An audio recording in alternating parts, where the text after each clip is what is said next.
আসসালামু আলাইকুম সম্মানিত দর্শক মণ্ডলী। আমরা এই বৈশ্বিক নাগরিকত্বের যুগে, এর অর্থ আমরা যদিও বা নির্দিষ্ট একটি দেশের নাগরিক, কিন্তু ইন্টারনেট অথবা ইনফরমেশন টেকনোলজির মাধ্যমে আমরা সারা দুনিয়ার খবর মুহূর্তেই পেয়ে যাই। সারা দুনিয়ার মানুষের অনুভূতির সাথে আমরা একাত্ম হয়ে যেতে পারি। এই জন্য আমরা এটিকে বলতে পারি বৈশ্বিক নাগরিকত্ব।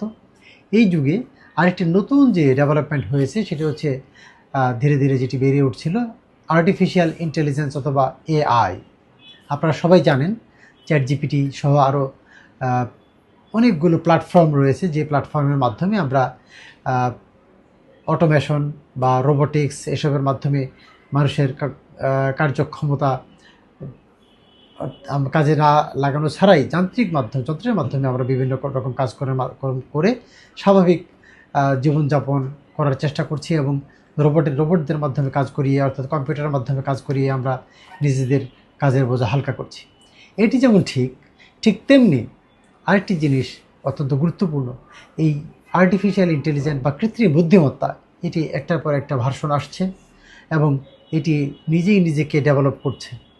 এবং এই প্রেক্ষিতে আমাদের কাছে যে বিষয়টি প্রতিবাদ হচ্ছে বা মনে হচ্ছে যে আগামী দিনে এই আর্টিফিশিয়াল ইন্টেলিজেন্স নিয়ে সবাই সবচেয়ে বেশি যে ভয়টি পাচ্ছে, যেমন ওপেন এআইয়ের যিনি চিফ স্যাম অল্টম্যান, অথবা গুগল জেমিনাইয়ের যেটি ডিপ মাইন্ডের যিনি সিইও, তারা যে বিষয়টি বলছেন, যদিও মনে করা হচ্ছে যে এই আর্টিফিশিয়াল ইন্টেলিজেন্স এটি মানুষের জন্য কল্যাণকরী হবে, কিন্তু যদি কখনো এই আর্টিফিশিয়াল ইন্টেলিজেন্স সবসময় যে ভালো লোকদেরাই ডেভেলপ হবে বা ইউজ হবে তা তো না।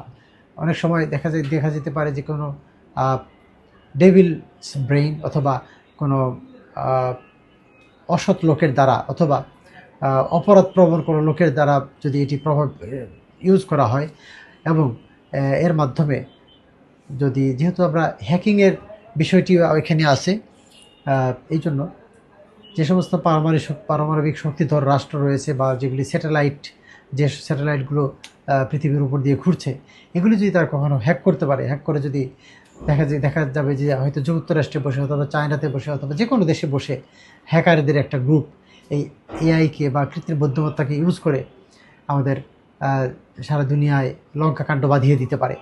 এবং যদি একটি পারমাণবিক বোমার বিস্ফোরণ ঘটায়, সেটি কিন্তু বিচিত্র কিছু হবে না, এবং এটি হওয়া সম্ভব বলে আমরা মনে করি।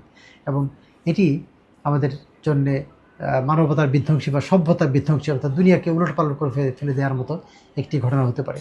অর্থাৎ এই কৃত্রিম বুদ্ধিমত্তা যদিও এখন পর্যন্ত ভালো কাজে ইউজ হচ্ছে, কিন্তু এটিও খারাপ কাজে ব্যবহার করা সম্ভব। এবং তাদের যেরকম লজিক্যাল চিন্তাভাবনা আছে, তাদের মধ্যে কোনো আবেগ নেই বা তাদের মধ্যে কোনো অনুভূতি নেই।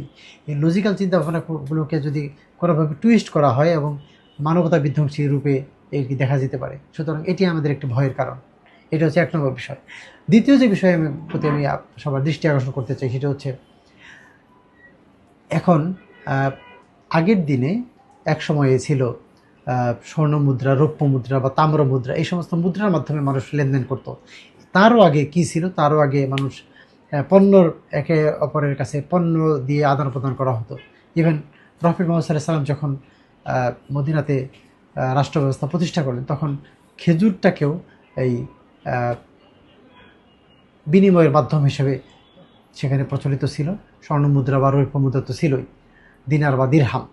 তো তখনকার যে এই মুদ্রা ব্যবস্থা, অর্থাৎ রৌপ্য মুদ্রা বা যা ধাতব মুদ্রা, যে সমস্ত ব্যবস্থাপনা যেগুলি ছিল স্বর্ণ মুদ্রা, এগুলি ছিল রিয়াল মুদ্রা। পরবর্তীতে 1930 সালের পরে যখন মার্কিন যুক্তরাষ্ট্রের যে বহুমুখী আগ্রাসী নীতি সারা দুনিয়ায় প্রতিভাত হলো, এবং সারা দুনিয়ায় যে ঔপনিবেশিক শক্তিগুলো যেভাবে সারা দুনিয়াকে ক্যাপচার করে রেখেছিল, ব্রিটিশদের রাজত্বের শেষে, ব্রিটিশদের রাজত্ব যখন শেষ হয়ে গেল দ্বিতীয় যুদ্ধের শেষে, বিশেষ করে মার্কিন যুক্তরাষ্ট্র উত্থান হলো, এবং মার্কিন যুক্তরাষ্ট্রের ডলারটা হলো সারা দুনিয়ার মুদ্রা, কাগজে নোট।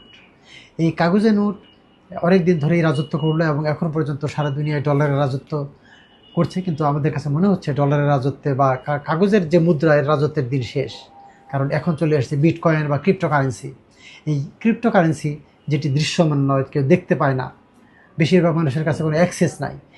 এই বিটকয়েন এবং ক্রিপ্টোকারেন্সি অর্থাৎ এই ইলেকট্রনিক্স যে কারেন্সি, এই কারেন্সিগুলো সারা দুনিয়ার এই কাগজের মুদ্রাকে অকার্যকর করে ফেলতে পারে। এবং আমাদের কাছে মনে হয় আগামী 10 বছর, গত 10 বছরে যেরকম এর আগের কয়েকশো বছরের ডেভেলপমেন্ট গত 10 বছরে হয়েছে, বিশেষ করে ইনফরমেশন টেকনোলজিতে, ঠিক তেমনি আগামী 10 বছরের মধ্যে এই ক্রিপ্টোকারেন্সি বা ইলেকট্রনিক কারেন্সি, যেগুলি অদৃশ্য কারেন্সি, এগুলি কয়েকজন কুক্ষিগত লোকের হাতে কুক্ষিগত হয়ে যেতে পারে এবং যেগুলি এই কাগজের মুদ্রাকে রিপ্লেস করে ফেলতে পারে। এই দ্বিতীয় বিষয়। আর 3 নম্বর যে বিষয়, যে চ্যাট জিপিটির মতো যে সমস্ত আর্টিফিশিয়াল ইন্টেলিজেন্স বা কৃত্রিম বুদ্ধিমত্তার যে প্ল্যাটফর্মগুলো রয়েছে, এর মাধ্যমে আমাদের দেশে, আমাদের বা সারা দুনিয়ায় ছেলেমেয়েরা এখন বইমুখী না, বরং একটি ডিভাইস হাতে রয়েছে, তারা চ্যাট জিপিটি থেকে জানার চেষ্টা করছে। সেখানে ভুল তথ্য থাকুক, সঠিক তথ্য থাকুক, তারা সেটার মাধ্যমেই নিজেদের চাহিদাটা পূরণ করার চেষ্টা করতেছে এবং নিজেদের যে সৃজনশীলতা, মানুষের সবচাইতে বড় যে বৈশিষ্ট্য, সৃজনশীলতা বা চিন্তা করার ক্ষমতা, উদ্ভাবনী শক্তি, সেটি আস্তে আস্তে হারিয়ে যাবে। এবং বর্তমানে আমাদের এখন পর্যন্ত যে ট্র্যাডিশনাল লার্নিং রয়েছে, বই পড়ে শেখার যে প্রবণতা বা নিজেরা অঙ্ক একটা সলভ করে নিজেদের বুদ্ধিমত্তাকে জাগরিত করার যে প্রবণতা, এই প্রবণতাও শেষ হয়ে যাবে। আমার কাছে মনে হচ্ছে আগামী 10 বছর পরে আর এই যে ট্রেডিশনাল লার্নিং বা ইনস্টিটিউশনাল লার্নিং, এটি হয়তো নাও থাকতে পারে।